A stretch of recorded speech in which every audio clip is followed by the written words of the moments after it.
करिए सारे पासे आइलु कबो दूरे गइलु कबो बसतैलु कबो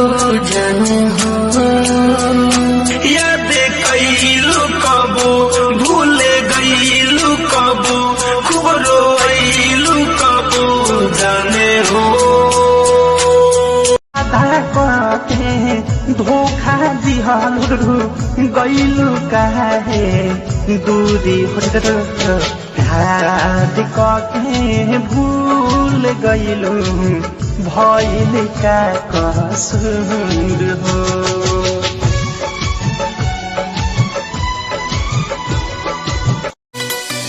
हमार जान सुनर बड़ी जान से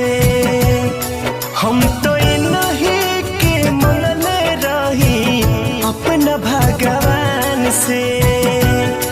हम तो नहीं के मनले रही अपना भगवान से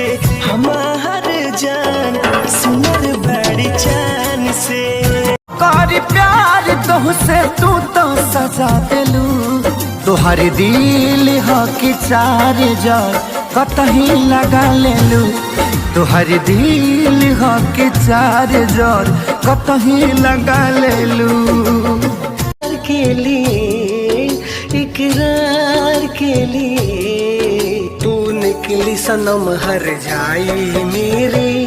प्यार के लिए तू निकली सनम हर जाई पता नहीं था प्यार में इतना मीठा दर्द होता है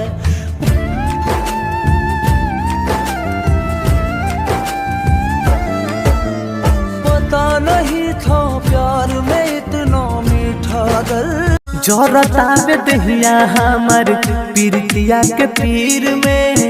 रहल न जान तू तो हमारा तकदीर में हम जीत के गईनी हार हो बर्बाद भइल मोरा प्यार हो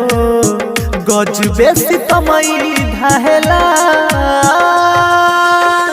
टूटल दिल भइयो चाहेला हमारा जिगर के डाहेला टूटल दिल भइयो चाहेला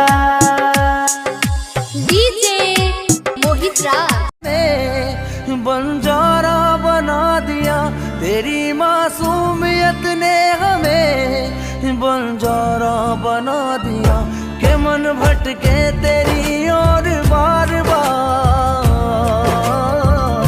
के मन भटके तेरी